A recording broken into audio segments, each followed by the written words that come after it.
Good afternoon, everyone. I am Diana Gross from Texas Children's Office of Philanthropy. I want to thank everyone who has joined us this afternoon for the live virtual interview. I promise that you are in for a real treat.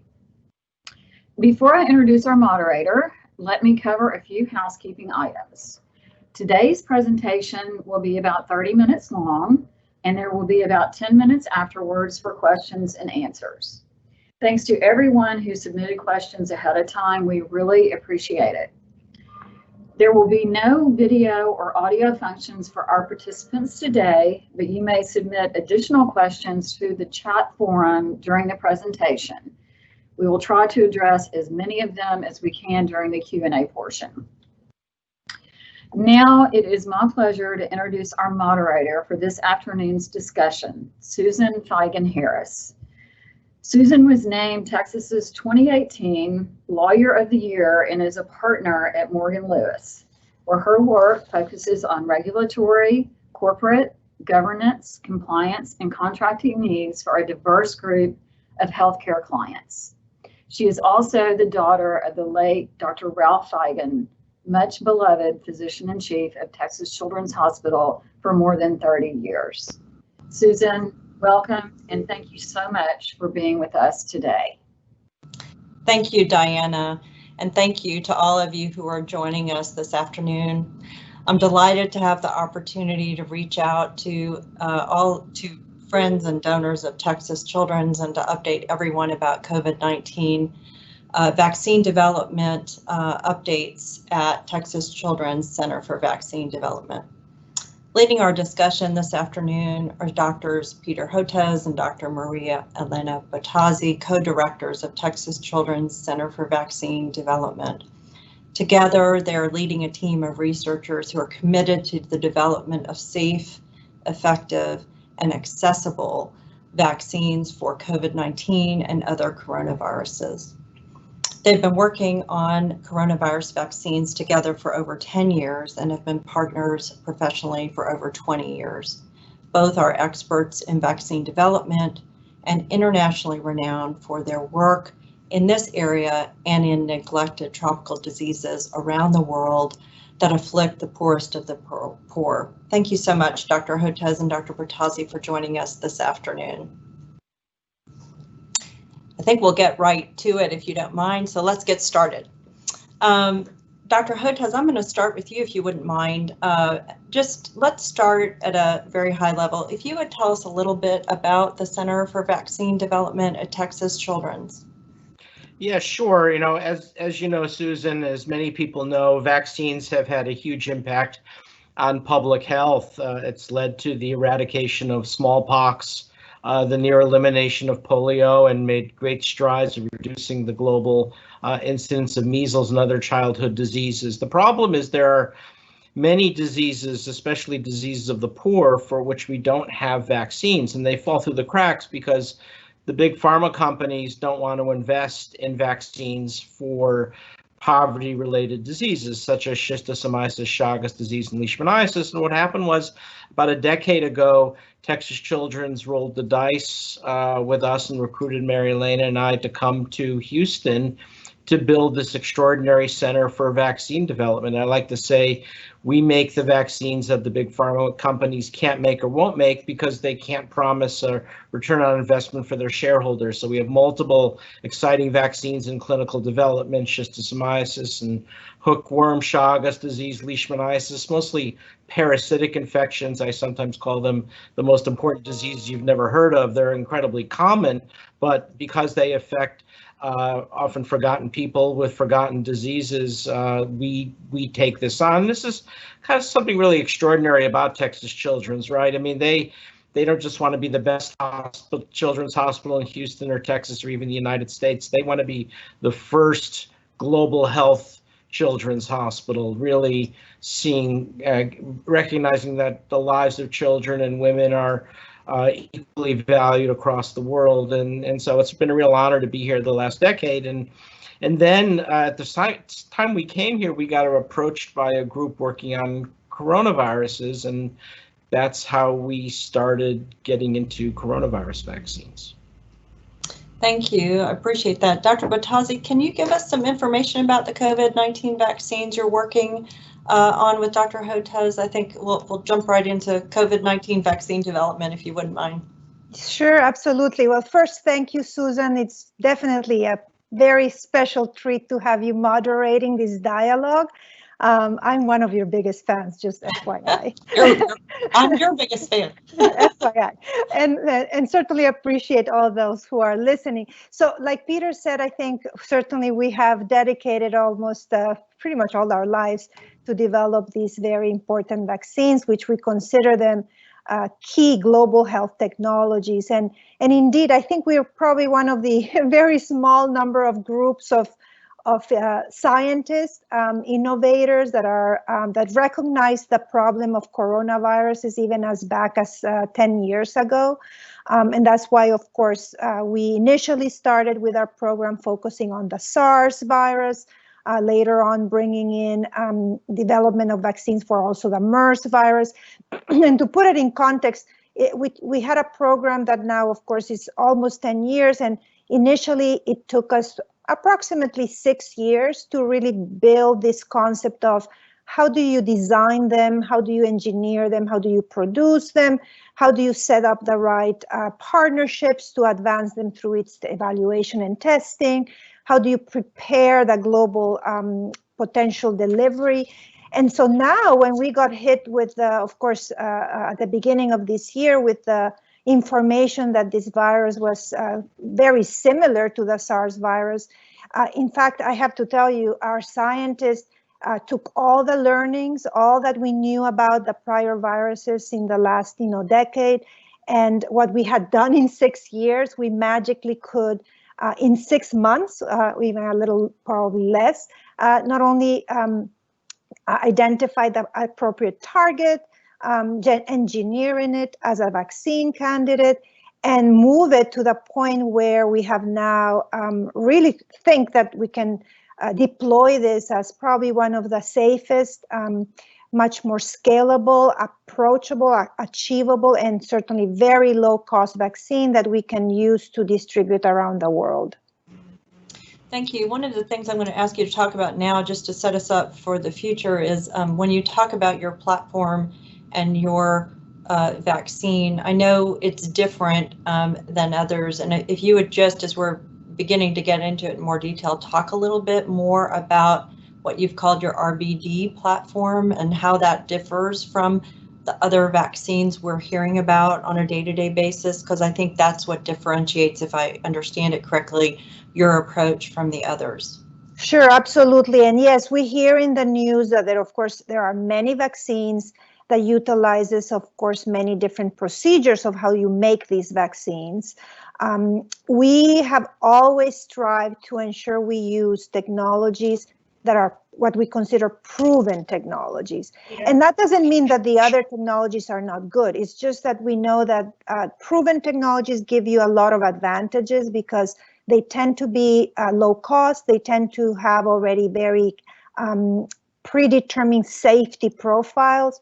We already know the ecosystem of who can produce them and produce them at very low cost. So we don't believe that certainly in the space of pandemic, we should also try to venture into going into unknown platforms. And that's why our vaccine, which is this RBD platform, actually uses the same exact system of how hepatitis B vaccine is produced around the world.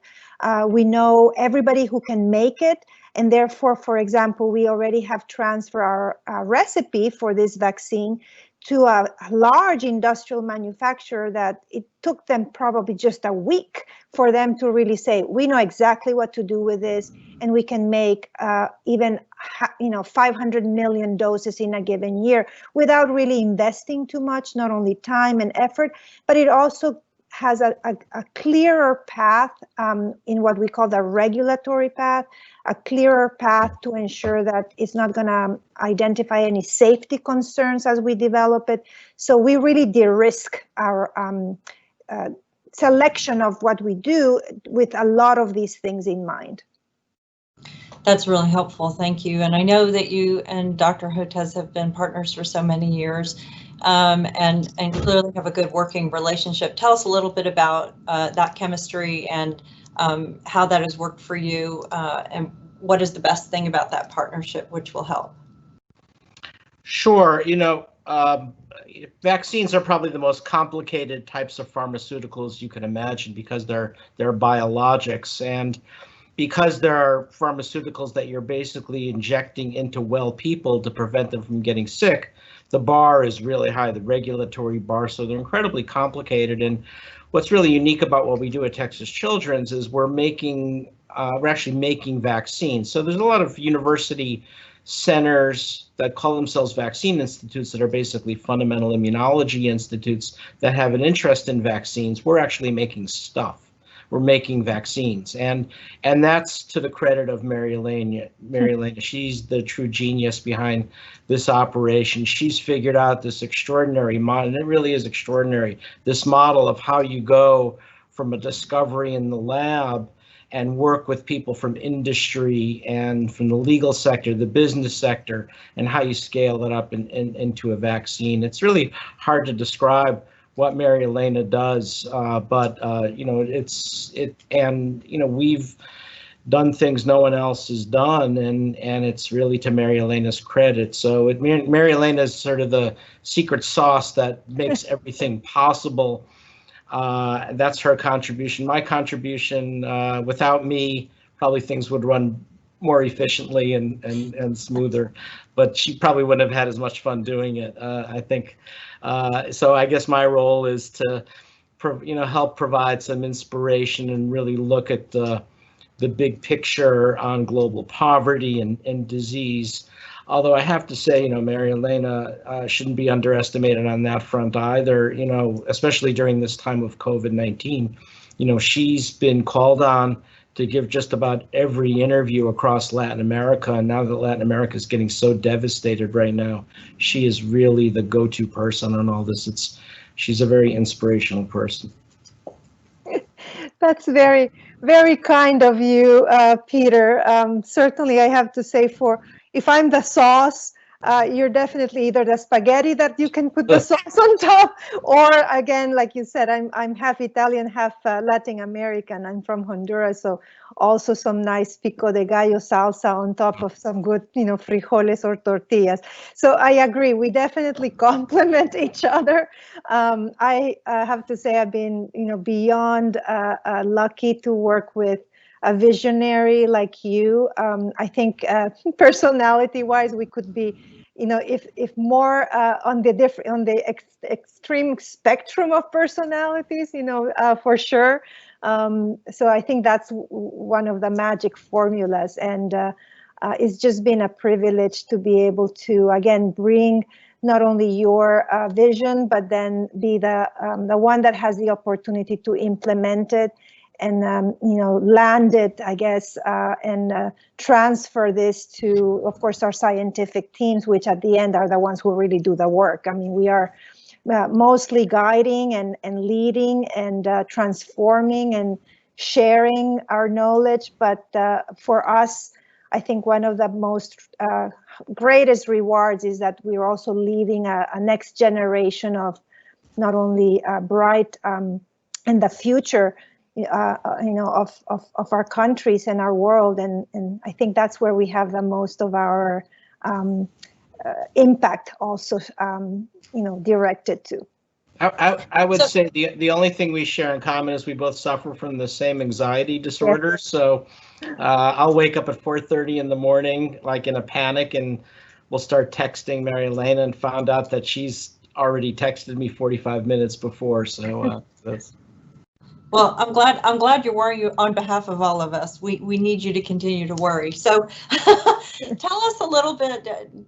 I mean, one of the things I've learned from both of you is not only do you have to have the platform, but you have to create partnerships with others. So if you, Dr. Bottazzi, would talk about these other partnerships that Texas Children's and Baylor have created in order to move this COVID-19 vaccine forward, because it seems that that's really critical to success? Sure. So again, like Peter said, I mean, doing not only vaccine development, but actually getting the vaccines to be delivered and used, it's a very complicated and complex process. And certainly we by no means pretend that we can just do it all on our own. And I think as academics, as health leaders, especially within Texas Children's, we are, certainly the critical thinkers, the ones that, may come up with a bright idea, but for us to really move it, we need shakers and influencers. So as an example, we, of course, in our labs can design the recipe, again, the engineering of the vaccine, people say making the stuff, but that stuff is, of course, has to eventually be given to these large scale organizations that, of course, will eventually be the industrial producers. So those types of alliances are very important, but they have to be very special producers that are not driven by potentially the for-profit nature of the business, but really the fact that they are aligned with our mission of making these products for the access of the public and for the affordability of the public. We also need to have other accelerators and influencers. And another example is aligning with these large global nonprofit institutions such as PATH. PATH is, of course, one of these large nonprofit organizations that have really been instrumental in bringing, again, global health products to the hands of the poor people around the world. They in fact, were indeed the ones who really brought the hepatitis B vaccine to be able to be now, delivered globally, the pneumococcus vaccine in Africa, even the malaria vaccine through the process of its development. So those are definitely key strategic alliances. We, of course, need very key strategic funding alliances too, right? And I think it's clear that we also all need resources to get this done. But more than anything, I think it's the leadership within Texas Children's and certainly also our partnership with Baylor College of Medicine that has really made us succeed. If you don't have your institutions also supporting what you're doing and championing what you're doing, of course, it's not going to be an easy task for us as individual scientists. So, Dr. Hotez, Dr. Bottazzi, one of you, if you would explain a little bit more. We've touched a little bit about sort of the key underlying points of the vaccine you're developing, the COVID-19 vaccine, but tell us a little bit more about the advantages of the vaccine that you're developing and how it is different above the other vaccine candidates. In essence, as there's so much writing on it, why is your vaccine one that folks should invest in maybe over and above some of the pharmaceutical vaccines companies that are developing vaccines? Sure. Who did you? Should I go? I'll start. Sure. I mean, the good news is actually making a COVID-19 vaccine is not that high a bar as vaccine goes. It's the Carl Zimmer, the science writer for the New York Times, calls the COVID-19 virus clumsy prey, and I think he's right, because it's an old school problem in virology. If you've ever seen a cartoon of what the COVID-19 virus looks like, the SARS-2 coronavirus, it looks like a donut with some RNA stuffed inside, and then you have these spikes around it, and those spikes are what bind to our host tissues. So the idea is you need to induce an immune response to the spike protein, preferably with high levels of a type of antibody called virus neutralizing antibody. And we know how to do this. This is what polio vaccine does. This is what measles vaccine does. And this is what hepatitis B vaccine does and HPV vaccine does. The issue is I think sometimes we make it more complicated than it needs to be. Some of the new vaccines that you hear about from Moderna or Pfizer using an mRNA technology, or from J&J and AstraZeneca talks about an adenovirus technology. They're cool technologies, but they have no track record of ever making it to market. And quite honestly, I don't quite understand why those platforms were selected, because they're not especially known to induce high levels of virus neutralizing antibody. They might, and in some of the limited phase 1 trials, there may be some that do, some that don't, and it'll be partially protective. But we, based on the fact that we need high levels of virus neutralizing antibody, adopted one technology that we know works for this purpose. And it's a recombinant protein genetically engineered in yeast, the same technology used to make the recombinant hepatitis B vaccine. And what's nice about it is not only does it have a track record, but the fact that it's made all over the world. So many countries make their own recombinant hepatitis B vaccine. Brazil makes their own recombinant hepatitis B vaccine. India, Bangladesh, Cuba, Indonesia. And so the idea behind it is not only are we making a vaccine that could work in the United States, but we can transfer our technology all over the world. So we could scale it up and make it globally. And if you remember, that was the reason why we came to Texas Children's Hospital, because we were tasked with making vaccines for the world and global health, and that's exactly what we're doing. And we hope we're going to have an announcement pretty soon about scaling up our vaccine for India, so vaccinating India and then other countries as well, and the US. So it's a very exciting time, and again, we feel very blessed to have that opportunity from Texas Children's and Baylor. Maybe Mary Elena wants to Sure. say about that. Sure, I can expand with this. I think we are really the disruptors, because if you really think of it, the traditional model of making these biologics or these vaccines, they very often just focus on that it's driven by big pharma or these big for-profit organizations, which they have a set of stakeholders. I mean, they definitely have a purpose. So we disrupted that model. I think we've been trying to disrupt it for the last 20 years with the fact that our stakeholders are not the stakeholders the same as a pharma is, meaning we are doing this for the people and for, of course, nonprofit, right? So therefore, we don't care about intellectual property to the point where we use it to make a profit, or certainly to prevent others to access it. Therefore, everything that we do is done in the public domain, open access, transparent, and transferable. Again, that's the reason we also do not use mechanisms and procedures that are going to be too complicated or too costly.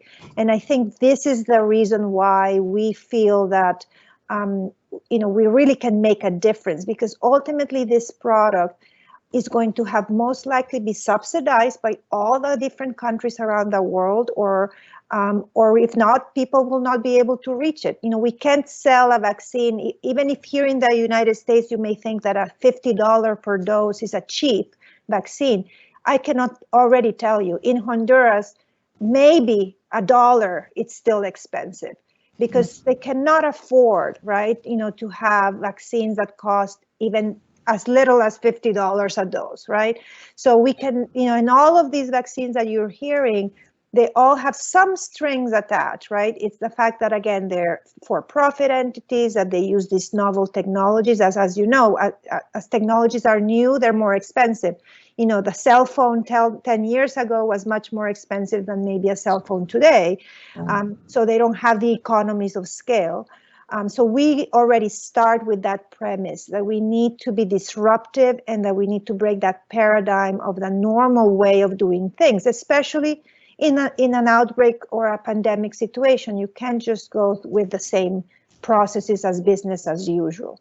I mean, we're getting calls from some of the leadership of the Latin American countries, and they're very upset because even with everyone paying lip service to global access, the companies are demanding billions of dollars in commitments, whether or not these vaccines even work. It's really awful.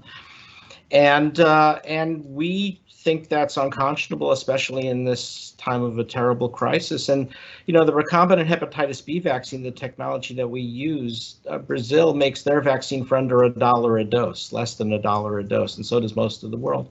And we don't know if we'll be quite at that level of efficiency and production, but it'll be pretty close. So we, could be looking at $1, maybe $2 a dose.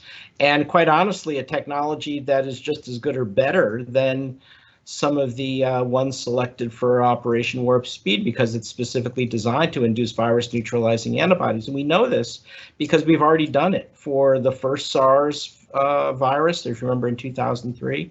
All of the processes that we used to make our SARS-1 vaccine have on cue worked beautifully for this new SARS-2, even better, arguably. So we feel really confident about this. And this kind of gets into, why we need philanthropy, Susan, because, because, one of the reasons why Moderna and Pfizer are going to charge big bucks, or AstraZeneca, for their vaccines is they're making you pay for their R&D costs, right? They are passing on their R&D cost onto the consumer. So, for instance, the HPV vaccine, I think it's like $420 for the 3 doses.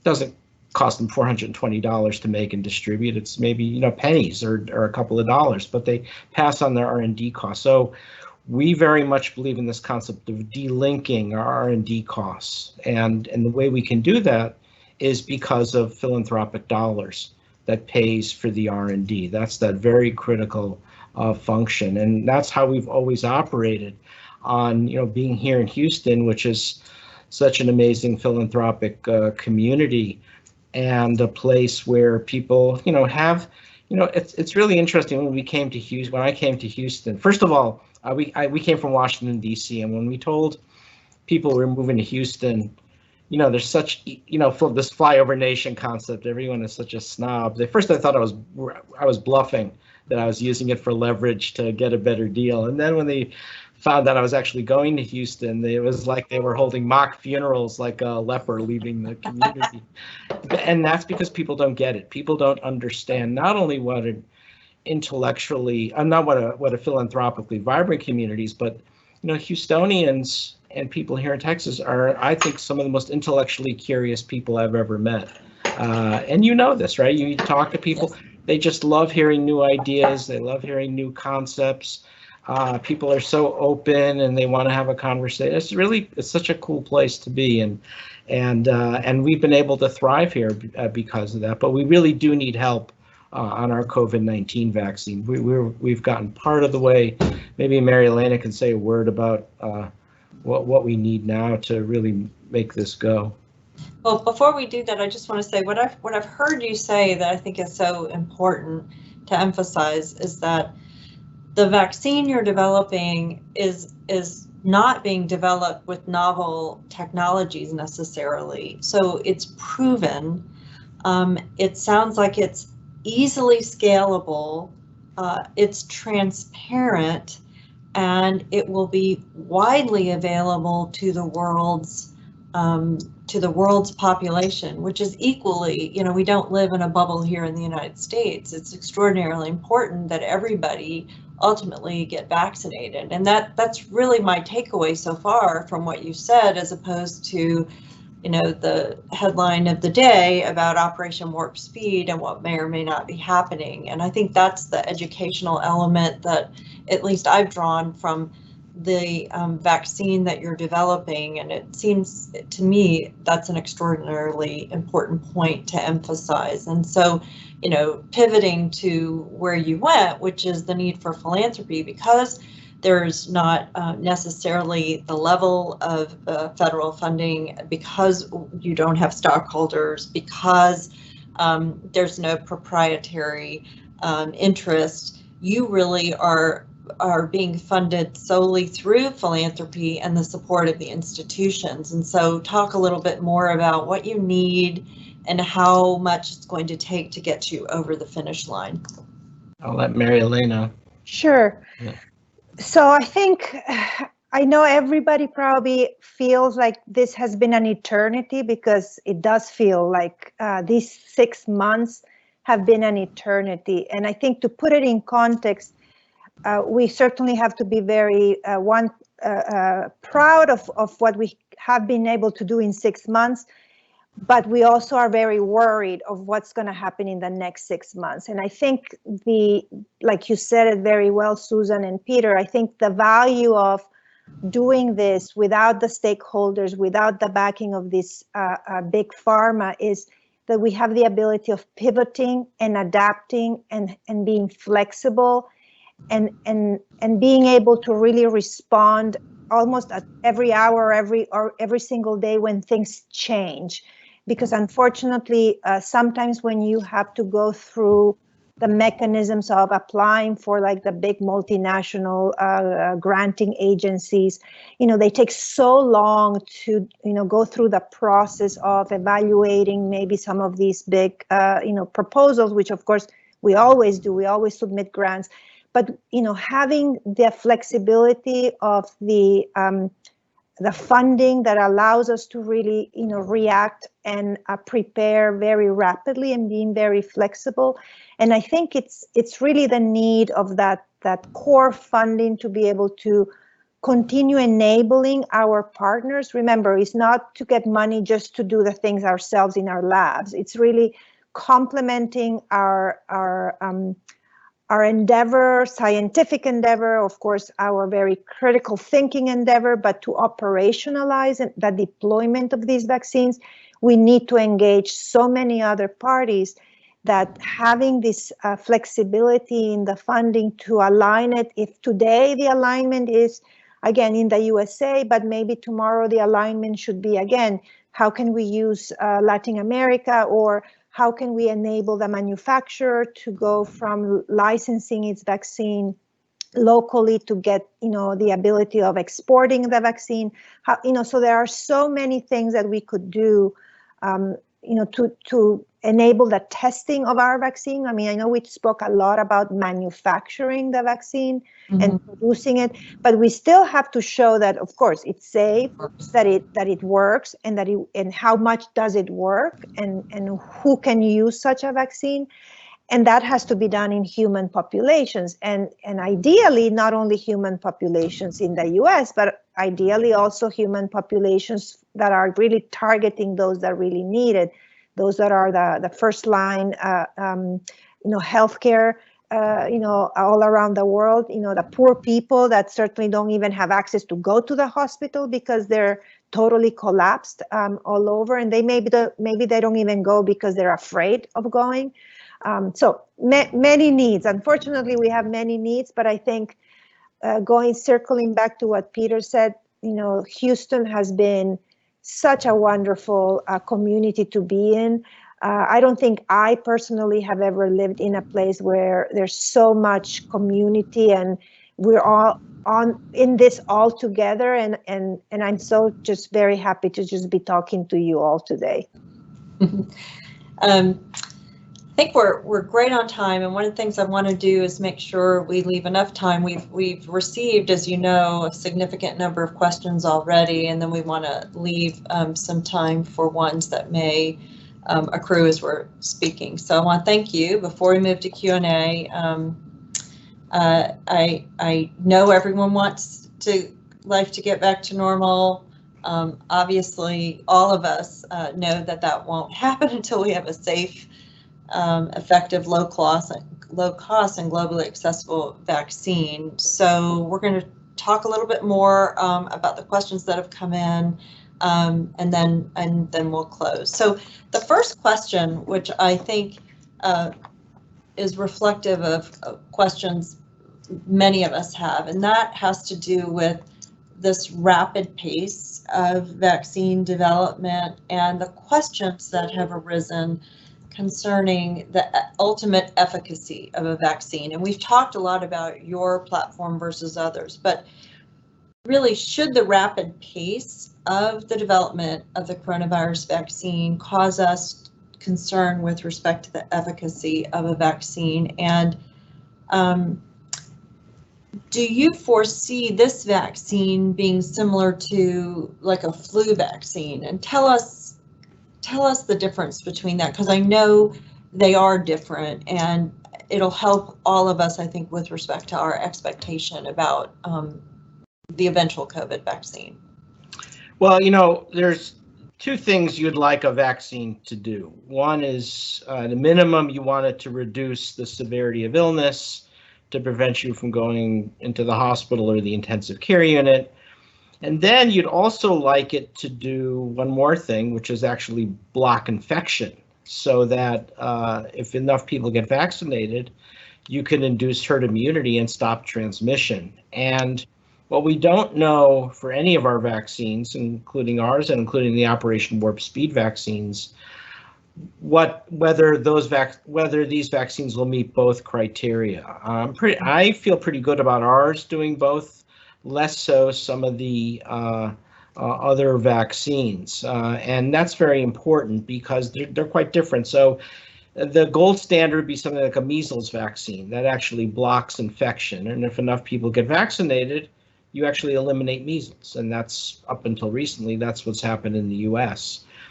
But that's sort of the gold standard. Less so would be like a flu vaccine in a year where you don't get a good match between the virus and the vaccine. It reduces severity of illness, but doesn't stop you from getting the flu. And this is one of the reasons I've been criticizing Operation Warp Speed in the White House, because they've not been clear about that. They've sent sort of very muddled messages or no messages at all. And it's very important, because if you have a vaccine that only reduces severity of illness and is like a flu vaccine in a not great year between vaccine and flu, we're still going to need contact tracing and masks and everything else, most likely. And so that it'll be a companion technology, not a replacement technology. So this is, you know, one of the problems with the White House messaging is they tend to veer towards sort of magic, right? First it's hydroxychloroquine, then it's remdesivir, now it's vaccine. So it's really important to make people understand that. And in terms of the time frame, phase 3 trials are just gearing up now, and there are 30,000 person studies, and I think it'll take about a year before we collect enough efficacy and safety data. I've been saying, you know, on my cable news interviews that it's going to be the third quarter of 2021. Tony Fauci's been saying first quarter of 2021, which I think is a little optimistic. He probably thinks I'm a little too pessimistic, so split the difference. Q2 2021 at the earliest. But remember, we don't know what those first vaccines will be like, and they may get replaced over time. And this is another part about vaccines people don't understand, that the first vaccines out are not always the best vaccines. They get replaced. There's an evolving process, and that's a pretty common practice in American vaccinology.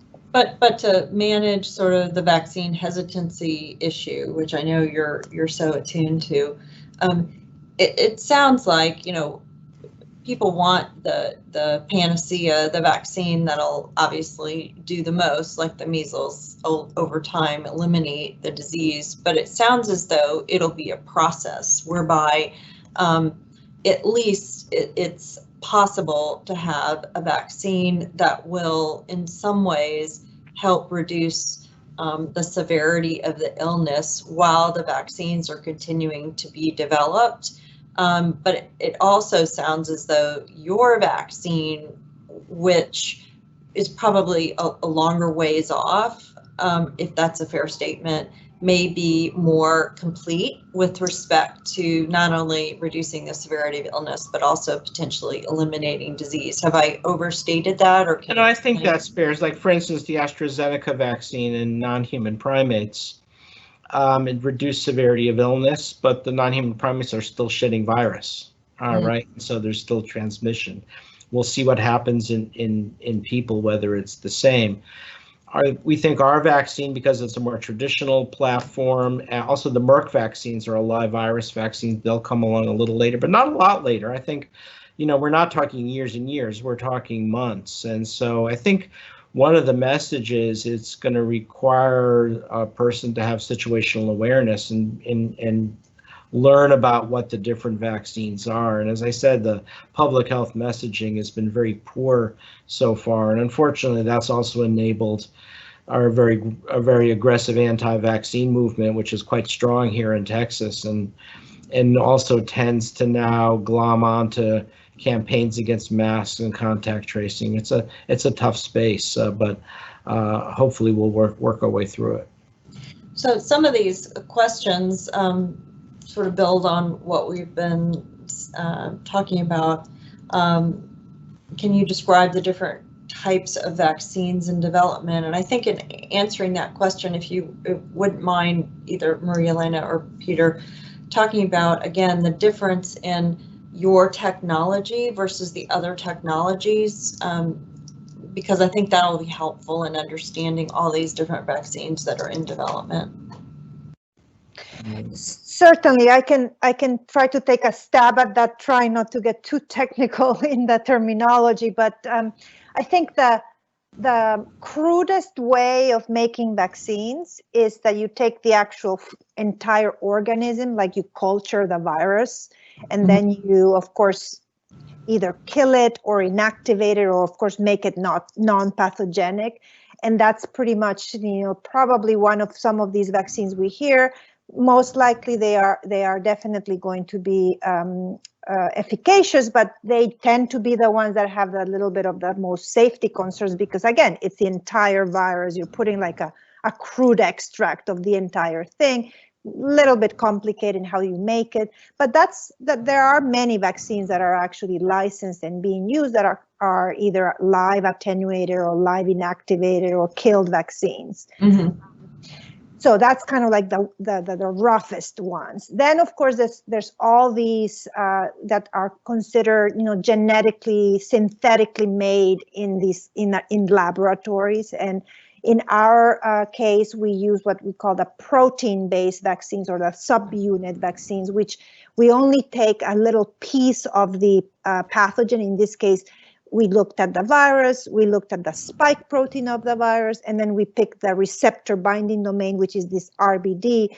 And the RBD, we know it's essential for the virus to dock into the human cells, and therefore if you block this RBD, theoretically you would block the virus entry and infection and disease.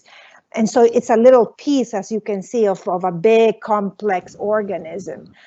Now, for your body to make antibodies, right, or your immunological response, right, usually what you get exposed to is this protein. So that's a direct, you give the protein, your body makes an antibody. It's, not a lot of complicated ways for your body to recognize the protein. But if you start doing it in a different manner, which is putting it into these viral vectors, like that AstraZeneca that uses a viral vector that is based on the chimpanzee platform, or even human adenoviruses, you're putting a piece of the sequence, but then that viral vector needs to not only go from being from the DNA to the RNA to the protein. Eventually, everything has to lead to become a protein for you to. So yours is already in a protein. These others have to develop it. Okay. Exactly. So all these nucleotide, DNA, RNA vaccines, viral vector vaccines,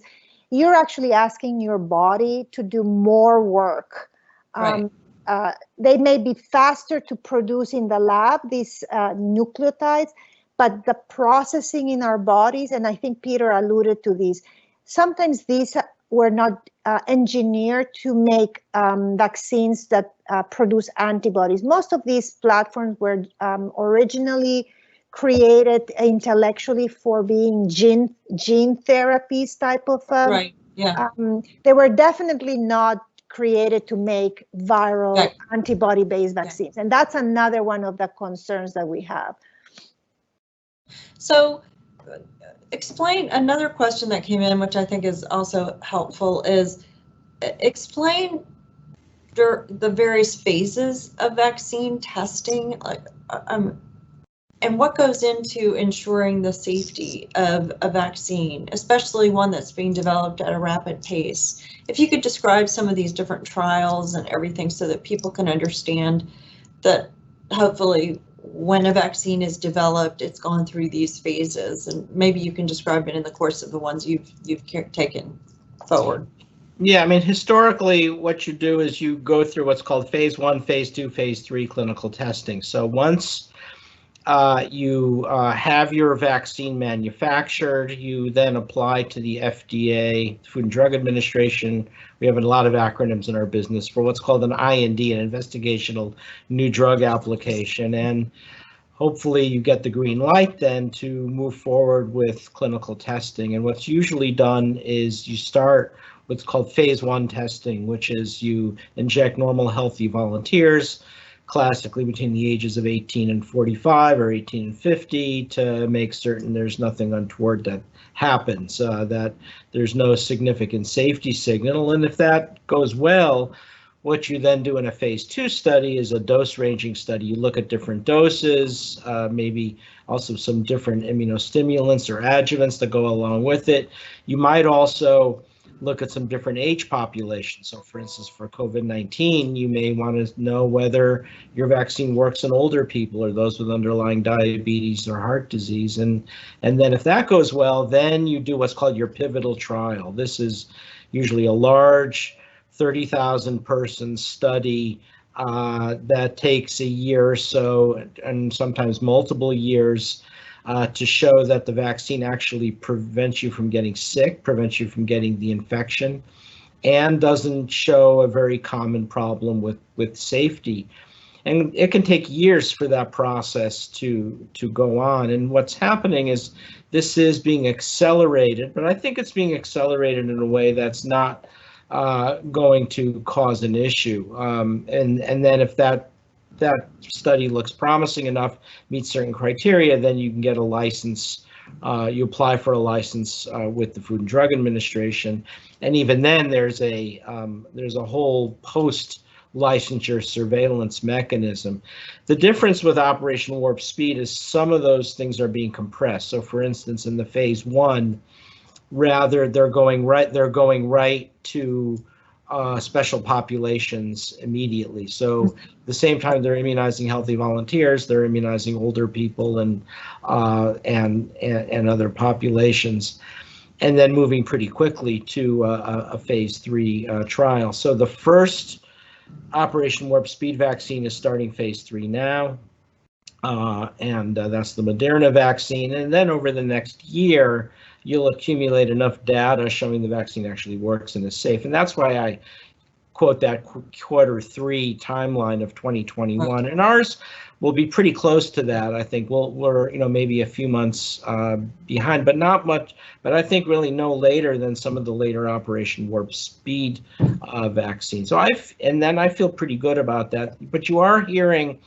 unfortunately, some rumblings. There was a sort of a celebrated op-ed by my colleague Paul Offit, who talked about President Trump's October surprise, that he's going to try to pull a fast one before the election and to get the vaccine out. And it's all hype, but it's not going to be an issue.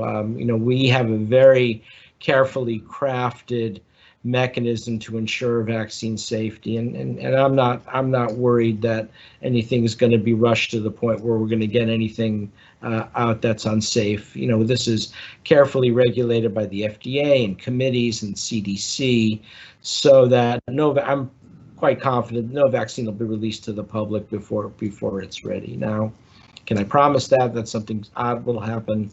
These are strange times, but I think that's probably what we're looking at. And I think we're going to be pretty much on par with that as well. With the differences, I think our vaccine may have some advantages. Well, I know that's comforting to those of us who look to the two of you who know the most about what's going on in the midst of today. We really have time for probably just one more question, and we have a couple that have come in. And this is sort of, I think, a fun and easy one. It's a softball for the two of you. It's great. Questions been asked, like, what's a typical day in the life of the Center for Vaccine Development? What does it look like in the lab? What do folks do every day? Mary Elena, I'll let you. Sure.